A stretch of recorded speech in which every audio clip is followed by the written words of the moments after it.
स्वागत है आप लोगों का इस वीडियो में। बहुत ही अच्छा क्वेश्चन है ये। थोड़ा डायग्राम में पहले से ही बना के रखा हूँ, जो क्वेश्चन कहना चाह रहा है उसको थोड़ा डायग्रामेटिकली है ना रिप्रेजेंट करने की कोशिश किया हूँ मैं।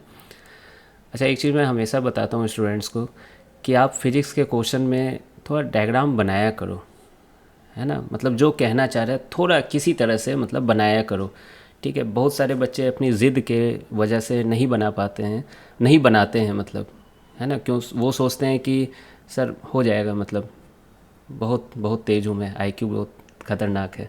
लेकिन मैं बता रहा हूँ कि आपके और आपके ना बनने के बीच में बस ये डायग्राम ही बैठा हुआ है बीच में, ठीक है। तो इस चीज़ को थोड़ा ध्यान देना है ना, ऐसे एक रिक्वेस्ट है। बाकी मैं क्वेश्चन सॉल्व कर रहा हूँ, देखना। अब boy standing on a long rail road car, एक बहुत लंबी रेल रोड कार है, ठीक है, ट्रेन ही समझ लो। तो एक बहुत सी लंबी रेल रोड कार है। तो वो बॉय क्या करता है, ऊपर जो खड़ा है बॉय वो ऊपर फेंकता है ना। The car is moving on a horizontal road with acceleration 1 metre per second square. अच्छा, car 1 metre per second square से एक्सीलेट कर रही है। अच्छा, कुछ बताया नहीं गया कि रेस्ट से शुरू हुई है कि ऑलरेडी पहले से स्पीड थी। तो बहुत सारे बच्चे रेस्ट से शुरू करके ही आंसर ले आते हैं, तो ठीक है आंसर तो आ जाता है, लेकिन है ना, मतलब इसमें यहाँ पे देखो तो द कार इज़ मूविंग लिखा हुआ है, तो मतलब ऐसा लग रहा है ऑलरेडी पहले से वो मूव कर रहा था, तो मैंने वी नॉट मान ली है, ठीक है। और बोला गया and the projection velocity in the vertical direction is 9.8 metre per second, यानी ऊपर जो प्रोजेक्ट किया गया है बॉल को, ठीक है, वो 9.8 मीटर पर सेकेंड से ऊपर प्रोजेक्ट किया गया है, ठीक है। तो how far behind the boy will the ball fall on the car, तो मतलब बॉय से कितना पीछे, ठीक है, बॉल गिरेगी। अब आपका क्वेश्चन होगा कि सर पीछे क्यों गिरेगी, मेरे हाथ में ही आनी चाहिए, मैं तो ऊपर फेंका, हाथ में ही आनी चाहिए। तो देखो मैक्सिमम क्वेश्चन आपने ऐसा ही सॉल्व किया है, उसमें ऐसा इसलिए होता था क्योंकि ट्रक की स्पीड, एक क्वेश्चन है शायद 43 नंबर, उसमें ऐसा ही हो रहा है। ट्रक की स्पीड और बॉल की स्पीड, सॉरी ट्रक की स्पीड जो हॉरिजेंटल डायरेक्शन में वो कांस्टेंट है, ठीक है। तो बॉल को जो होता है ट्रक की स्पीड मिल जाती है ना, या कार की स्पीड मिल जाती है या ट्रेन की स्पीड मिल जाती है। आपको याद है एक बैलून वाला क्वेश्चन था, बैलून ऊपर जा रही है, पत्थर ड्रॉप किया गया है, तो बैलून की स्पीड मिल जाती है पत्थर को। आ रही है बात समझ में, बैलून की स्पीड मिल जाती है पत्थर को। तो यहाँ पर जब आप ऊपर फेंकते हो तो ग्राउंड के रिस्पेक्ट में अगर आप देखोगे, विथ रिस्पेक्ट टू ग्राउंड, है ना, ये ध्यान रखना, विथ रिस्पेक्ट टू ग्राउंड, यानी ग्राउंड पे खड़ा आदमी अगर ये चीज़ देख रहा होगा तो उसे पता है क्या दिखेगा कि वो ऊपर नहीं जा रही है, वो ऐसा प्रोजेक्टाइल मोशन कर रही है। रीज़न क्या है, इस कार की वी नॉट स्पीड इसको मिल गई हॉरिजेंटल डायरेक्शन में, ठीक है।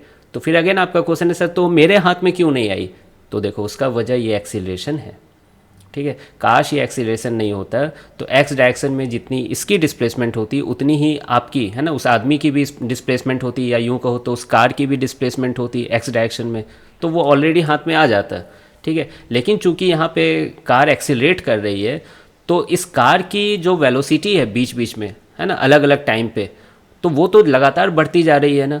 लेकिन बॉल को जो मिली है वेलोसिटी वो तो पहले जो शुरू में थोड़ी बहुत वेलोसिटी थी वही मिली है।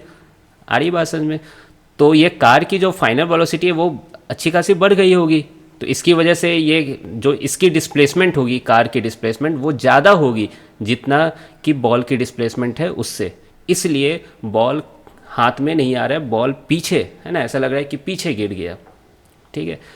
तो आई होप कि आपको ये कंसेप्ट समझ में आ रहा होगा कि क्या कहना चाह रहा है ये क्वेश्चन। तो मैं क्या कह रहा हूँ ना कि मान लेते हैं टी टाइम में ये बॉल वापस आया, ठीक है, टी टाइम में ये बॉल वापस आया, तो मैं यही देखूंगा ना कि टी टाइम में कार कितनी आगे गई, तो उसको मैंने एस मान लिया है। देख रहे हो मैं फ्रंट ऑफ कार से फ्रंट ऑफ कार के बीच की दूरी एस ले रहा हूँ। क्या मैं ये भी कह सकता हूँ आदमी भी तो ऐसा आगे आया होगा, तो देखो आदमी यहाँ पर था, आदमी का हाथ यहाँ पर था, ऐसे करके ये जो डॉटेड लाइन है, और फाइनली आदमी यहाँ पर पहुँच गया है, आदमी का हाथ, तो ये भी तो ऐसे ही आगे आया होगा। और ये एक्सपेक्ट कर रहा है मेरे हाथ में गिरने वाला है अभी बॉल, है ना, क्योंकि मैं तो ऊपर ही फेंका था, तो ये एस समझ में आ गया। लेकिन बॉल तो थोड़ी पीछे ही गिर गई, है ना, यहाँ पर बॉल गिर गई इस वाले पोजीशन पे, है ना, आर आर रेंज होता है ना, तो मैं आर ही, है ना, नोटेशन यूज कर लिया हूँ। तो आपसे ये एक्स पूछा जा रहा है कि कितना, है ना, पीछे गिर गई। आ रही है बात समझ में?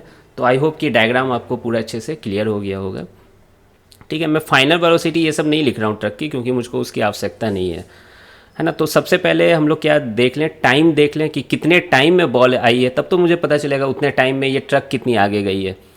तो देखो एक तो फॉर्मूला होता है 2u/g होता है, लेकिन चलो मैं निकाल देता हूँ, है ना। With respect to ground solve कर रहा हूँ इस बॉल के लिए। तो आप क्या लिखोगे, s equal to u t plus half it square. वैसे ये सब फॉर्मूला लगाना शुरू करो, 2u/g, है ना, ये सब याद रहनी चाहिए, ठीक है। बार बार इतना करना अच्छी बात नहीं है। वाई डायरेक्शन में इनिशियल वेलोसिटी कितनी है, प्लस u है। और कैपिटल टी ले लूँ क्या, टाइम नहीं, स्मॉल टी लेना है, स्मॉल टी ही लो। एक्सीलरेशन कितनी है वाई डायरेक्शन में, -g, और टाइम का स्क्वायर t²।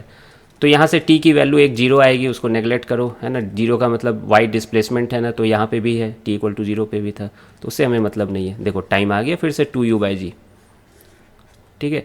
अब देखिए इसमें वैल्यू पुट कर देता हूँ मैं। u की वैल्यू कितनी है, वाओ 9.8, g की value 9.8 metre per second square लेना है, ठीक है। तो टाइम की वैल्यू कितनी आ गई, 2 सेकेंड। तो आई होप आपको ये समझ में आ रहा होगा, टाइम की वैल्यू 2 सेकेंड आ गई। अब बताइए उतने टाइम में ये ट्रक कितना आगे गया, या यूँ कहे वो आदमी कितना आगे चला, मतलब एस निकालना है। तो अब मैं किसके लिए लिखूँगा इक्वेशन, ट्रक के लिए। ट्रक है नहीं, कार है ना, ये तो रेल रोड कार है। कार कहो स्लैश बॉय कहो, ठीक है, दोनों के लिए एक ही बात हुई, दोनों एक ही है ना चीज़ के हिस्से हैं। तो मैं क्या लिखूँगा, s x equal to u x t plus half a x t square, ठीक है। एक्स डायरेक्शन में मोशन कर रहे हैं वो लोग, और टाइम कितना होगा, 2 सेकेंड ही होगा। एस एक्स को एस से ही रिप्रेजेंट किया गया है यहाँ पर, यू एक्स वी नॉट, है ना। यू एक्स की वैल्यू कितनी है, वी नॉट है, और टी की वैल्यू कितनी है, 2, अभी अभी निकाले हैं 2, तो v naught into 2 plus half a x की वैल्यू कितनी है, 1 है, और टी स्क्वायर की वैल्यू कितनी है, 2 का स्क्वायर यानी 4, हाँ 2 का स्क्वायर 4 यानी ये 2 आ जाएगा। तो एस की वैल्यू कितनी आ गई, 2v0 प्लस 2। तो ये समझ में आ रहा होगा, 2v0 प्लस 2। अच्छा, क्या हमें आर भी तो निकालना चाहिए था, यहीं पे निकाल लेना चाहिए था आर की वैल्यू। चलो आर की वैल्यू कैसे निकालें, है ना, बॉल के लिए ही लिख रहा हूँ इक्वेशन। फिर से s x equal to u x t plus half a x t square, है ना, क्यों, एक्स डायरेक्शन का है ना, वो है एक्सीलरेशन। क्या आप जान रहे हो कि नहीं, एक्स डायरेक्शन में एक्सीलरेशन 0 है, मज़ा ही आ गया। और displacement in x direction ball के लिए कितनी है, आर है, और यू एक्स की वैल्यू कितनी है, वी नॉट है, और टाइम की वैल्यू कितनी है, 2। वाह, आर इक्वल टू 2v0, क्या यही दिख रहा है यहाँ पर, है ना। तो बताइए एस इक्वल टू क्या हो गया, आर प्लस 2 ही हो गया। तो s minus r equal to क्या हो जाएगा, 2, है ना। और बताइए आप ही, एस माइनस आर, एस और ये जो आर है इसी को माइनस करके तो एक्स आ रहा है, और एक्स की वैल्यू कितनी हो गई, 2 मीटर, और यही रिक्वायर्ड आंसर है। तो आई होप आपको, है ना, डायग्राम का विजुअलाइजेशन समझ में आ रहा होगा, ठीक है। कोशिश मैं ठीक किया हूँ समझाने का। तो ठीक है फिर, अच्छा क्वेश्चन था, है ना। मिलते हैं फिर नेक्स्ट वीडियो में।